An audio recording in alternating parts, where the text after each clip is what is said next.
Silke, hi. Thanks so much for being here. Yeah, hello, Eleni. Thank you for having me. I'm very much looking forward to this. So let's dive in. I'm interested in learning more. We've already talked a bit about this, but I'm curious to learn more about why it is that you decided to start offering workshops to preschool teachers and daycare specialists for the younger ones. If I understand correctly, 0 to 6 that you tap with during their in-service training, their staff training days. Exactly. So I've been working for more than 22 years as a behavior consultant. So consulting families with children, teenagers with neurodivergence, autism, ADHD, even Down syndrome, any type of things that might have communication issues, behavior issues. So, and I also was consulting schools and preschools. And what often came up was that there was little understanding for what the nervous system does, what trauma might have influence on the children, and what maybe also teachers and preschool teachers have an influence on the children, their behavior, their way of dealing with situations. Since I am an EFT master trainer, it was somehow clear to me that's something they could benefit from, and especially the children could benefit from. I was doing an inclusion instruction course for myself and meeting this association, and I just, suggested that might be something they could be interested in. And they approved. And so for 8 years now, I've been actually doing this.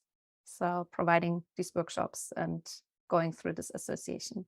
Also doing in-service days, at the preschools with just a team. The workshops usually are from all over Germany. They can attend, or even German-speaking Switzerland. And the in-service days are specific teams, specific preschools. So I'm curious with regards to the how, like how do you bring with all of your other skills and expertise, how do you bring EFT into these training days for teachers, these workshops? In the beginning, it started out with, we have these challenging behaviors. How do we deal with those? And why it's so overwhelming. And there's this biting, there's this hitting, there's this scratching, there's throwing stuff. How do we deal with the behavior? And always the focus on the consequences. And even, with the behavioral approach I'm having, I'm usually looking more into how can we prevent things and how can we set up the situation that we fulfill the need of the child to not show challenging behaviors. So yeah, in the beginning, I usually collect even, what the issues are, what they are having trouble with. And it's a long list of behavior they're being confronted with. And the other thing, the personal stress of the preschool teachers is also that very little money. They get underpaid here in Germany and have a lot of responsibilities and usually not enough staff. So that's another part that comes in, their personal stress, their overwhelm, wanting to do other things than they can do and not having the time and not having the knowledge, not having the training. So that comes in as well.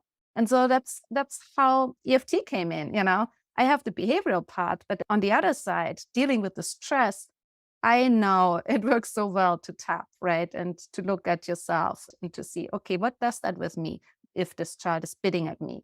If this child is screaming, if this child is hitting another child. Usually we have just 2 days workshops, but at the end of the second day, they're usually all aware, that there are some things they can change about their own nervous system, their own calmness, their own stress. Usually they are also, stating then, well, if I can change things for myself and look at these things with more understanding too, and understanding there's a need. It's not because the children want to provocate us and hurt us and be mean to us, or sometimes they take it very personal. I even had people say, well, I bite back because it hurts and I want them to know how that is. And that's, not legal and it's not right. But sometimes because they have no idea how to deal with these situations, these things come up. So being aware of that, knowing what they can do in the first signs of stress in themselves, and then also helping the children to cope with situations that might be difficult.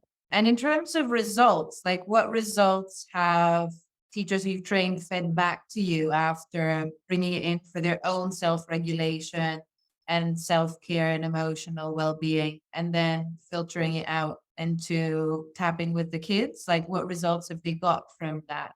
Just within the workshops, usually situations come up they had experienced as a child, and sometimes even at schools or preschools where someone said something. And so they acknowledge that there are some personal situations they have not processed well yet, or might have even processed traumatically. So looking at that, what does it with me? what's going on in me, and to appreciate those parts and acknowledge those parts and deal with those parts. So many times there's also sadness coming up about things they have missed or about things that have not gone well for them. And having that realization and tapping with that and dissolving that to a large degree, sometimes even within those 2 days, we don't go into specifics, right? I don't do trauma work with them during those 2 days. But still having that awareness helps a lot. And then doing future tapping, that's usually what helped the most, where they can even just imagine a situation coming up the next day that might be stressful and tapping on that, where it's a high stress level, SAT level, 8, 9, 10. And then just by doing a few rounds, calming down and realizing, hey, this is just a child, right? And there is a need. They just want to be seen. They want to be heard. They want to be held. They want to be acknowledged. They want to be loved. And if I can fulfill that and at least hold space for that, then it's also much calmer for myself. And so we practice that, and they learn how to do that in the morning before they go to school, for example, or to preschool.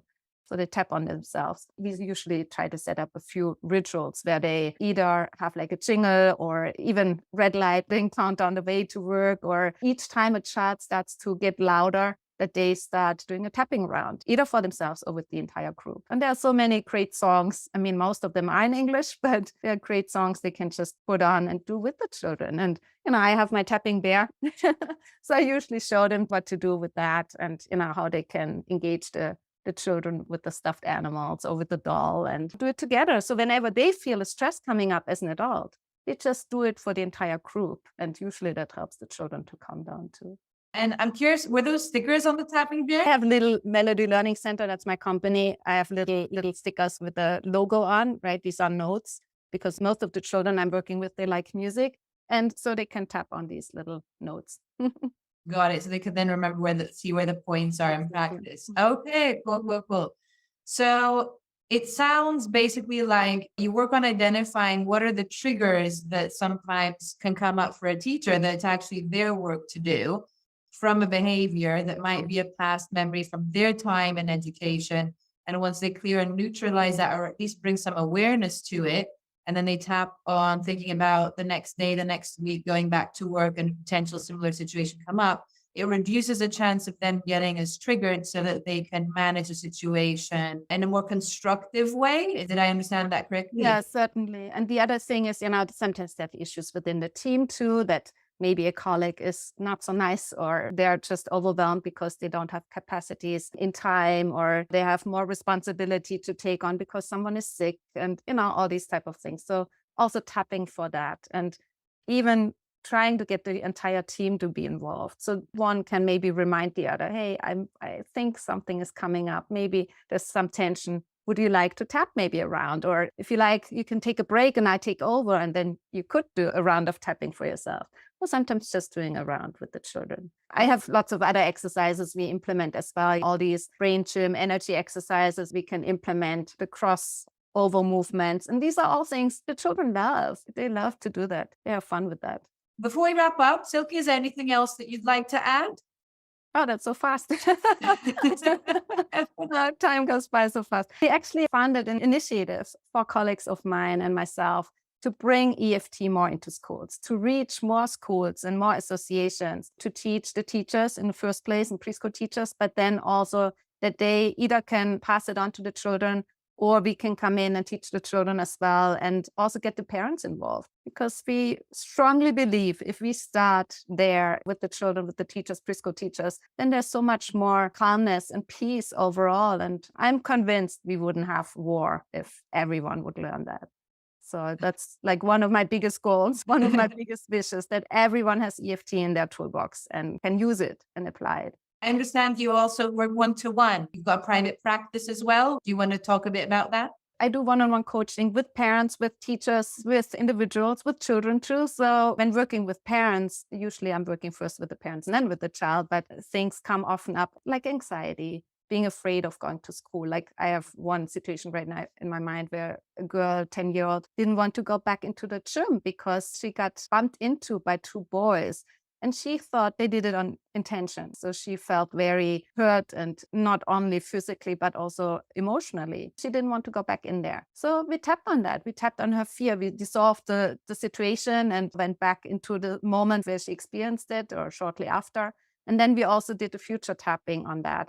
And it's so cool because she already knows now the procedure. So she can go and she said, I'll do it. I'll do it. And then she tells me, how to do it. And she taps, and 1, 2 rounds usually are enough. And then this thing is from 10 to 0. And she's like, oh, I'm looking forward to going back to sports tomorrow.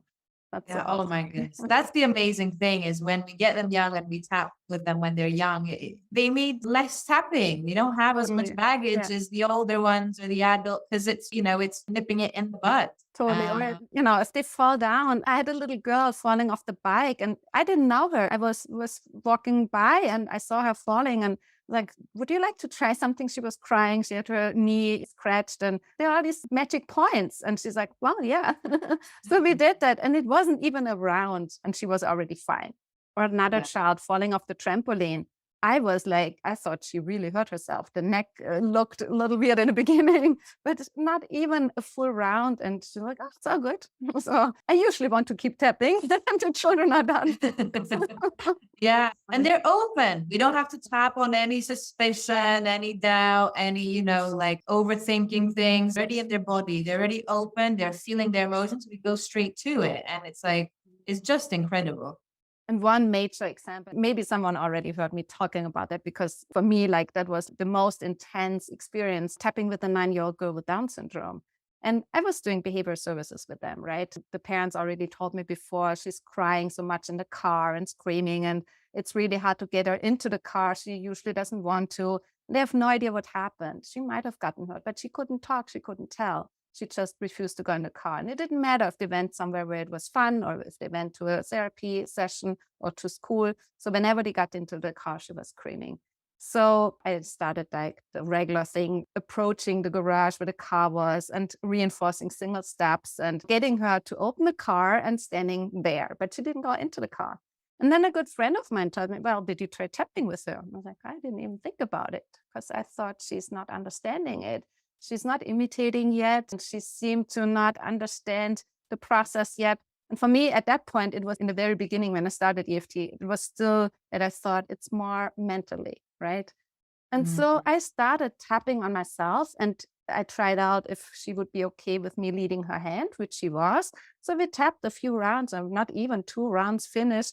And she was climbing into the car. And I did Oh. all the reinforcement stuff and still and music and right away got her back out before she could even get uncomfortable. Then she took my hand and she wanted to continue tapping.